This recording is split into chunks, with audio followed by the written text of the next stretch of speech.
toujours été interpellé par les conversions de chrétiens au bouddhisme.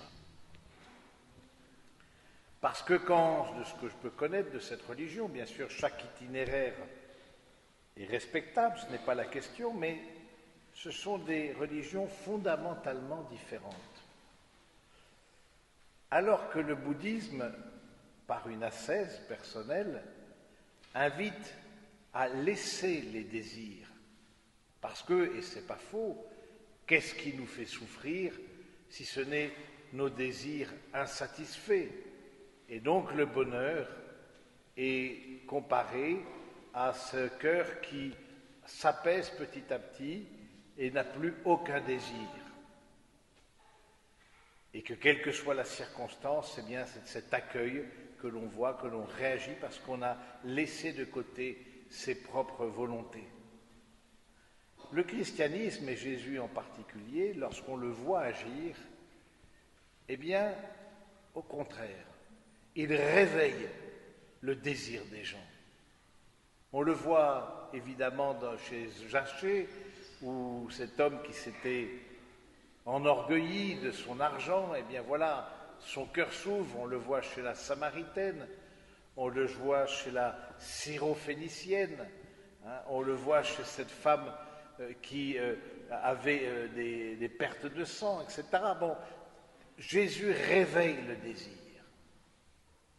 Et ça, c'est vraiment important. Nous sommes la religion du désir. Nous sommes la religion de l'attente. Parce que nous savons, et c'est là à voir de façon très particulière avec notre vision du temps. Notre vision du temps n'est pas comme les spiritualités orientales, qui ont un temps circulaire.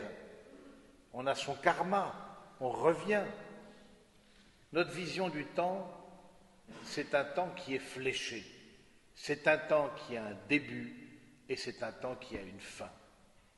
Et donc, il y a l'idée d'une urgence.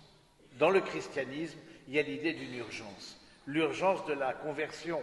Et on le voit dans la vie des saints, la petite Thérèse qui nous dit, par exemple, nous n'avons qu'une seule vie pour vivre de foi. C'est maintenant ou jamais.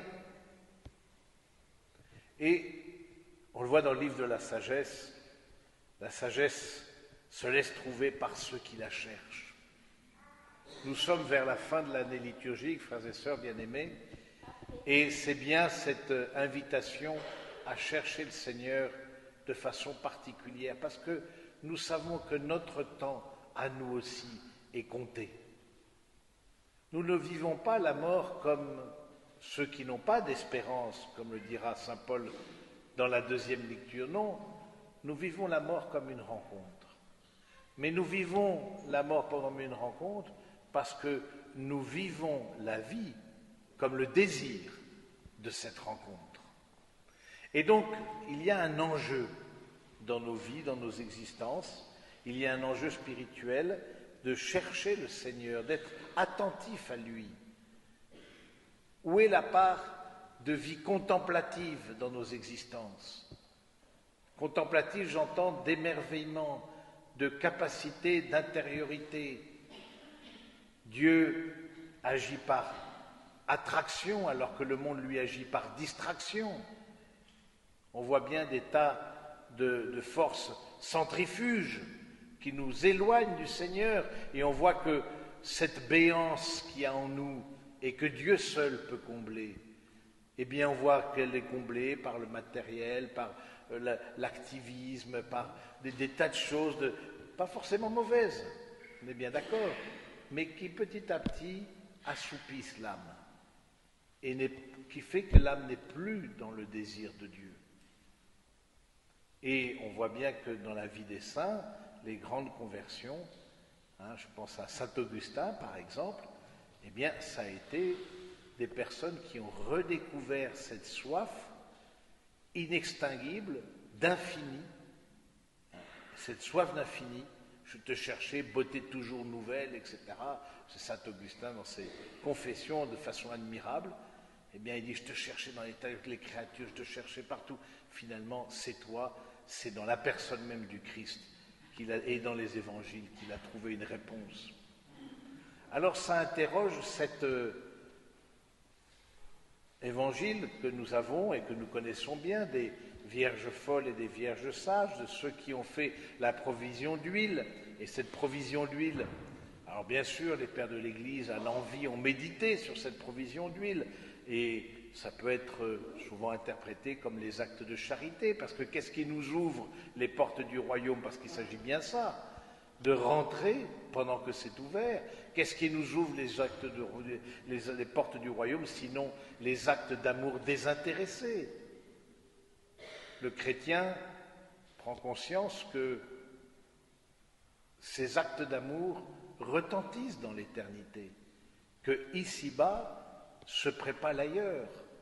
Et c'est pour ça qu'il vit comme dans une tension entre l'ici et maintenant, et puis l'ailleurs. Il vit dans c'est le déjà et le pas encore. Déjà nous sommes sauvés, oui, mais pas encore dans le face-à-face avec Dieu. Et c'est une tension si on vit notre foi intérieurement avec une grande conviction. Il y a quelque chose en nous qui n'est pas, que ce monde-là n'arrive pas à assouvir, à combler, et qu'il souhaite à toute force combler, ça c'est sûr. Et c'est là où est le combat spirituel. Le combat spirituel pour garder cette béance ouverte face au Seigneur, ce désir d'infini que Dieu seul peut combler. Accepter de ne pas se laisser envahir par des tas de choses qui font que, eh bien, les actes de charité, eh bien, c'est-à-dire l'amour à la manière de Dieu, c'est ça les actes de charité. Eh bien, ces actes de charité, on voit, ils sont bien minces. Et quand on arrive ensuite pour le moment des noces, parce que la mort est le moment des noces, et qu'on rentre dans le sommeil de la mort, toutes s'endormirent, c'est intéressant, celles qui étaient prévoyantes comme celles qui ne l'étaient pas, toutes s'endormirent. Et les pères de l'Église ont vu là le sommeil de la mort, on s'endort dans la mort, hein, et Dieu nous réveille, nous ressuscite avec lui. Eh bien, si on n'a pas pris conscience assez que cette vie prépare déjà l'éternité et que ces actes d'amour désintéressés retentissent dans l'au-delà, eh bien, on vit une vie pas forcément mauvaise, mais j'allais dire qui n'a pas cette densité que le Christ veut nous donner, cette gravité. Le chrétien vit le temps dans une forme de gravité, dans une forme de rencontre. Alors oui, il nous faut rentrer dans un combat spirituel, parce que c'est pas si simple, parce que nous aussi, nous sommes dans ce monde, et que les choses de ce monde sont tout à fait agréables, et puis on voit des tas de gens sans foi qui vivent, somme toute, pas si mal, mais nous qui sommes ici, c'est que nous avons découvert quelque chose. C'est qu'on ne peut pas dire que le Seigneur n'est pas l'hôte de nos âmes. Nous avons goûté à sa présence si nous sommes ici. Nous avons eu cette expérience de Dieu, peut-être ténue à tâtons, mais nous avons eu quelque chose, sinon nous ne serions pas ici. Vivre de foi, c'est vivre dans un régime, on dit, de contingence, c'est-à-dire que on est dans une pauvreté. La foi, c'est faute de mieux, c'est faute du face-à-face avec Dieu. Et c'est là où c'est difficile dans la vie de foi, parce que ça nous invite toujours à nous remettre face à l'essentiel et à veiller, sans cesse. Ne pas nous laisser attraper par ce monde, tout en étant dans ce monde, mais pas du monde, vous connaissez l'expression du Seigneur. Alors oui, je trouve que c'est une belle parabole que celle-ci, alors que tranquillement, nous allons vers la fin de l'année liturgique, vers le temps de l'Avent qui nous préparera à Noël, etc. Et je trouve que c'est pour nous quelque chose qui nous invite comme un sursaut spirituel. comme à un rappel que le Seigneur lui-même veut réveiller notre désir. Et j'aimerais, pour conclure, lire cet hymne que l'on lit dans l'office de l'Avent. Voici le temps du long désir, où l'homme apprend son indigence, chemin creusé pour accueillir celui qui vient combler les pauvres.